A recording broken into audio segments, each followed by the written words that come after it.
As always, it is my pleasure that you join me for today's podcast of Second Chance Coaching. My name is Dr. Richard Lewis. If you'd be so kind as to leave me a rating and your feedback, I would very much appreciate it, and it will help others like you to optimally discover this podcast wherever you listen to this and your other favorite podcast. As you know, at Second Chance Coaching, we focus on seeing everyday life through the eyes of the returning citizen and highlighting the resiliency of the human spirit. I would love to work with you one-on-one, whether you're a returning citizen or coaching client seeking your second chance, or you're a representative of a business, college, or university seeking to integrate and support returning citizens in your respective organizational and learning environments. Please feel free to contact me via email at richard@secondchancecoaching.com or via Instagram at the Dr. Richard Lewis.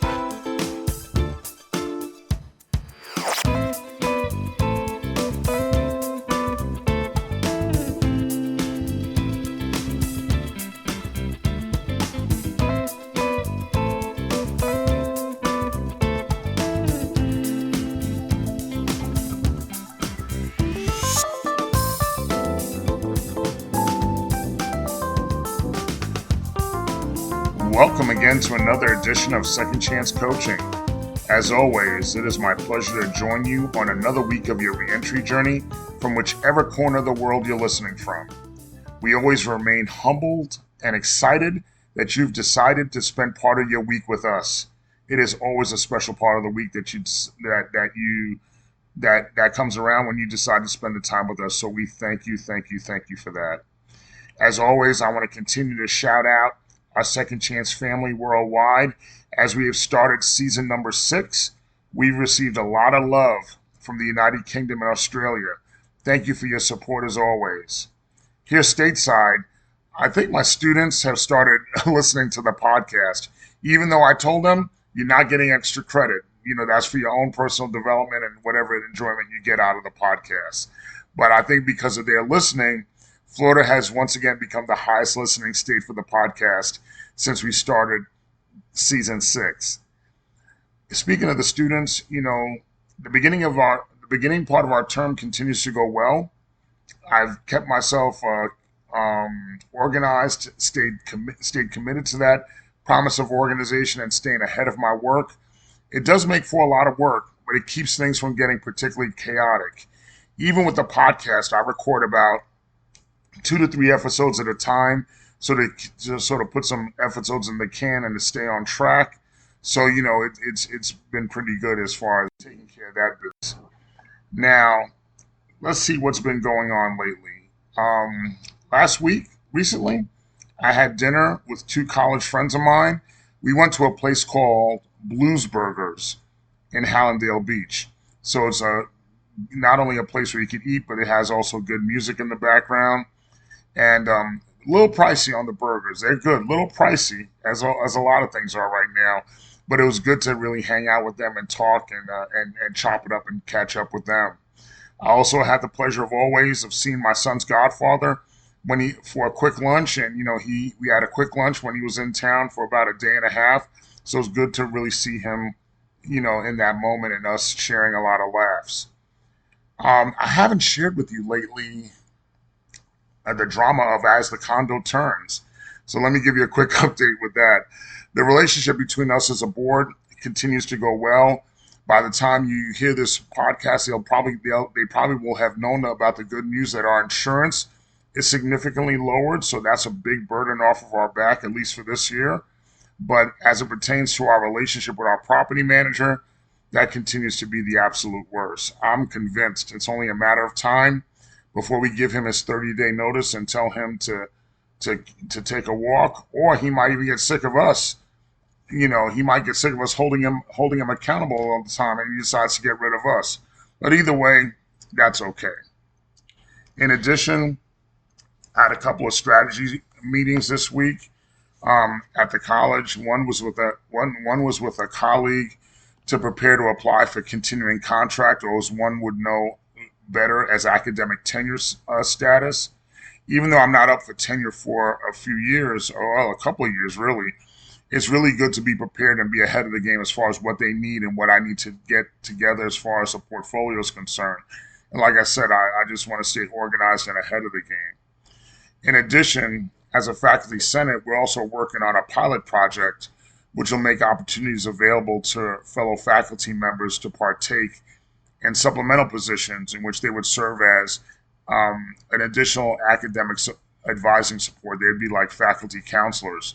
But for the pilot, we specifically are going to be calling the title of faculty academic coaches. So the faculty academic coach would serve and support the advisor in working with high support or high need students to encourage and to foster academic success and persistence into the following semesters. Exciting things that we're doing. Definitely will keep you guys updated on these two projects. Now, when it comes to teaching, things are, like I said, things are going well with the students so far this term. I think one of the things that have helped me is I've tried a couple of new approaches with them this term. I've proactively tried to make sure that I become much more approachable with them and make them feel open that they could speak to me and try to really present a more gregarious side to me. But also, too, I am sticking by the book when it comes to their coursework and holding them accountable when it comes to that. There are instructors, and across either where I teach and other places, and even across all grade levels, there can be instructors who feel that if you are cool with the students or you really are relational with them, and you lean into having those building blocks of relationships with them, sometimes they feel like you sacrifice the ability to hold them accountable for their academic excellence. I certainly used to be one of those instructors, but now I've achieved a balance of really by simply laying out and telling them what the expectations are. Yes, we could laugh. Yes, we could have a good time in class. Yes, we could sit there and be connected and be relational. But on this end, it doesn't stop me from making sure that you're accountable for the academic excellence that you have to produce. So the students understand that, yes, we do this in class, but when it comes to your academic excellence, we're not going to compromise when it comes to that. And I think that if they know that, then it's smooth sailing for the most part. And knock on wood, so far it has been this term. Now, when I taught at Florida International University this past spring term, one of the methods of engagement, one of the things that I tried new with the students was to play music in the background while I was preparing for class. Specifically, jazz music, really with the objective of keeping them relaxed and not so nervous when it came to thinking what they were going to do in public speaking that day. I suppose that influence of utilizing music really influenced one of my students at FIU. And when we were doing informative speeches, she did her informative speech on music therapy.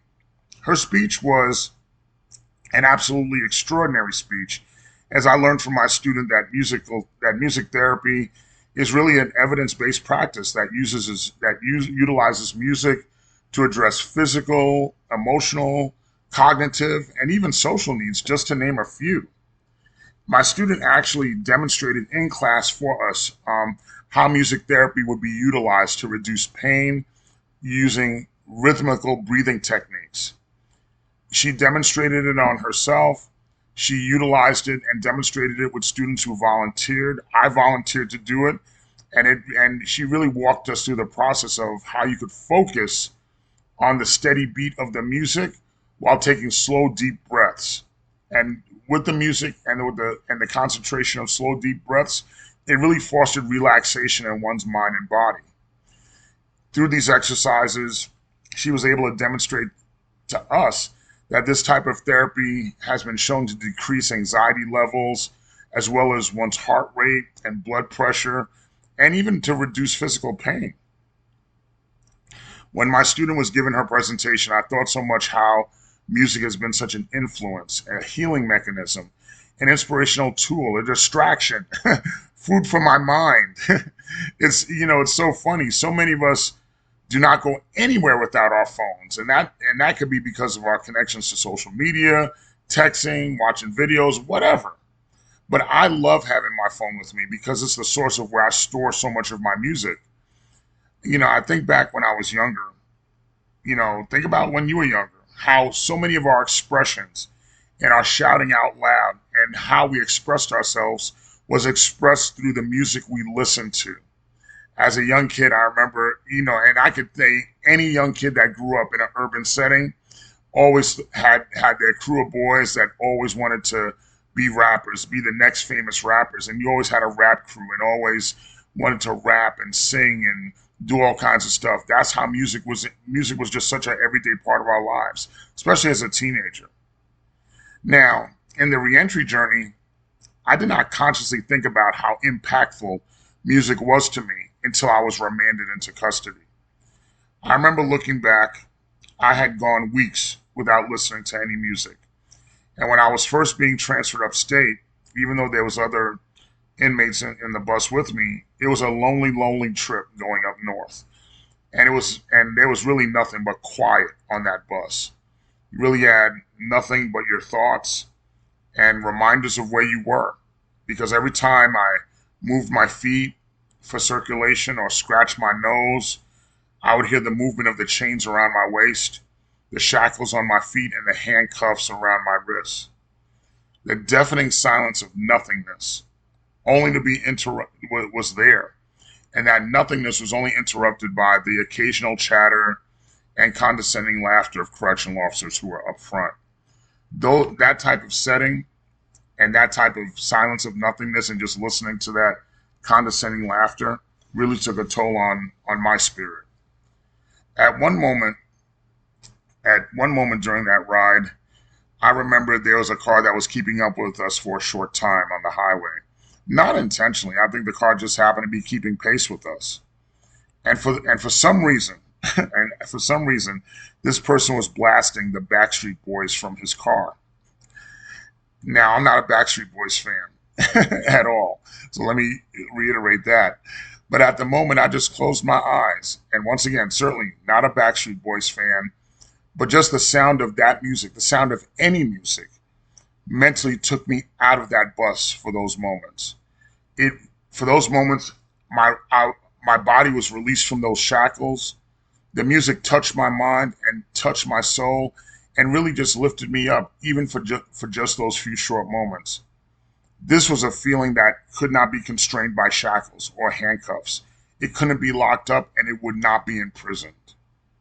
I'll never forget that. And that's when I realized that, wow, not being without music really had its effect on me.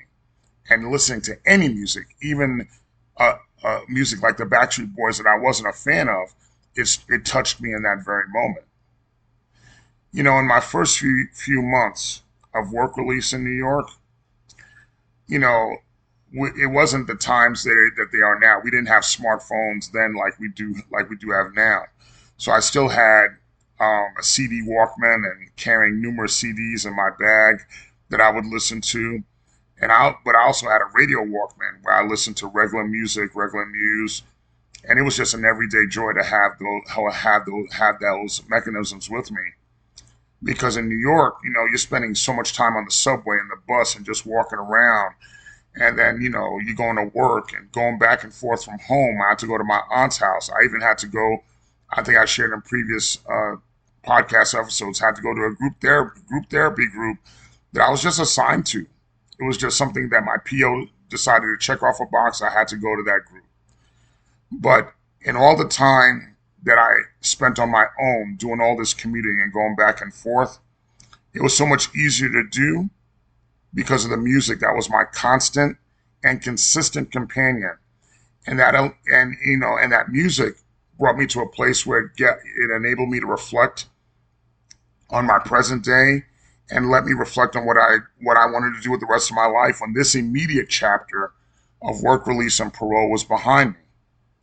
Now, during that time, the first summer in which I was home, the children and I did one of the things we would do every year. And that's when we would go to Sears department store and take annual portraits with one another. I don't know if Sears still does it. I don't think they even do that anymore.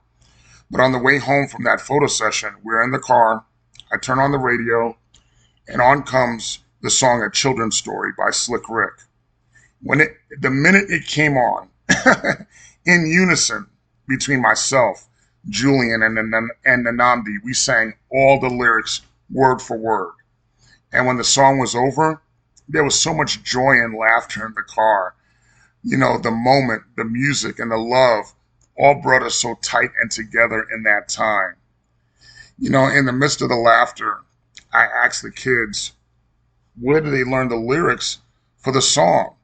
And they reminded me it was me that taught them that. Listening to music, listening to that type of hip hop, listening to that music with me, it was through that they learned the song and the lyrics. In that moment, that was such a fun night. We went and got some ice cream too afterwards. That was such a fun night. And once again, it was a fun night, not only remembering the love, but the music which was woven to bind us together in that moment. I also think about when mom's health was failing. I remember there were times in the hospital or in the house where my sister and I would just sit with her together or sit with her separately, and without many words to say and not sure what would happen next, our companion was my mother's radio, and it would always be on the Haitian news and music station. And I remember there were times where my mother would close her eyes when music was playing, and I'm not sure if she was doing it, but I like to bet that I'm sure in those moments, the music was being a soothing force for her, as it was really a soothing force for us too. After she passed away, I continued to leave that radio in her room, and I let that music play in her room for over a year. As for me, the music was a reminder of her, a reminder of her spirit, her love, and her presence that was staying with us. So it was amazing, and and the music and the Haitian music from that station is not something I normally listen to, but I got used to it. I loved it. I enjoyed it. I absorbed it, only because it was a constant reminder of my mother's spirit being in that room, being in that place. You know, Going back to my students' presentation, it not only included the demonstration, demonstrating music therapy techniques with us, but sharing with us and talking to us about the healing power of music, which I'm sure all of us could relate to. And she outlined some of these healing dynamics when it came to the healing power of music. Number one, we already talked about this too, pain relief. The pain could be relief from physical as well as emotional pain. Number two, an improved mood. The dopamine, those feelings of pleasure that are released by our body. The dopamine is released by us hearing about the music, because the music could help us recall memories, reduce agitation, lower stress, improve communication. And that lowering the stress could even be when you're doing homework. Even when I'm producing and composing this podcast, the stress could be lowered. Three, reduce anxiety, lowering the heart rates, lowering your blood pressure, and lowering your cortisol levels. So very important. Number four, improve, excuse me, improved brain function. Music has been documented to help stroke patients improve their motor and cognitive function, as well as jumpstart language development for people with speech challenges. And number five, emotional regulation. Music could help people connect with their emotions and improve their ability to regulate their emotions. It is the perfect solution to set the mood for using music to be your alarm clock so you're not as crabby in the morning. It could be the reflective formula of work while you're walking on the beach. It certainly could distract you from feeling how long the drive is when you're driving in the car, or it can reduce anxiety if you're scared to fly when you're flying on a plane. Music continues to be such an integral part of my life and my reentry journey. It's really as important as oxygen is to me. The soundtrack of my life has songs that remind me of when my parents passed away, when the Namdi passed away, when my children were born, when I traveled on long road trips, when I've fallen in love, when I had to, mend my own broken heart, when I graduated from school, celebrated different accomplishments, when my granddaughter, as well as the Wonder Twins, were born, and even when I hear a Backstreet Boys song, I think about how hearing that music allowed my mind to escape my physical restraints at that time. I even think of the music I will play when I'm cleaning my apartment and finishing my laundry after recording this podcast episode. So, welcome music. Don't sit there and turn music away. Music is such an important way for us to get through so much stuff, to support ourselves through so much stuff, and just to be a way to express, to live out loud. This music is, I can't wait to listen and turn on the radio once I finish this episode. But in the meantime, I want to thank you as always. Excuse me. Thank you for sharing your time with me. Thank you for continuing to spread Second Chance Coaching to your friends, family, and loved ones. Spread some music, spread some good music, share some music with your friends, family, and loved ones. That's a gift that always keeps giving. Thank you again. Once again, thank you again for joining us. I had such a good time as I always do. Hope you had a good time as well. And I look forward to spending some time with you again next week.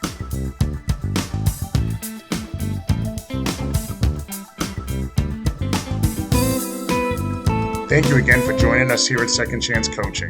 In addition to coaching services for individuals and businesses, I'm also available for speaking engagements and workshops on criminal justice reentry, human resources, as well as organizational culture and leadership. Feel free to email me at richard@secondchancecoaching.com, as well as connect with me on Instagram at @DrRichardLewis. Remember, every day you are given this opportunity for your second chance, and I know you'll make the best of it. I love you all, and I look forward to connecting with you next time here at Second Chance Coaching.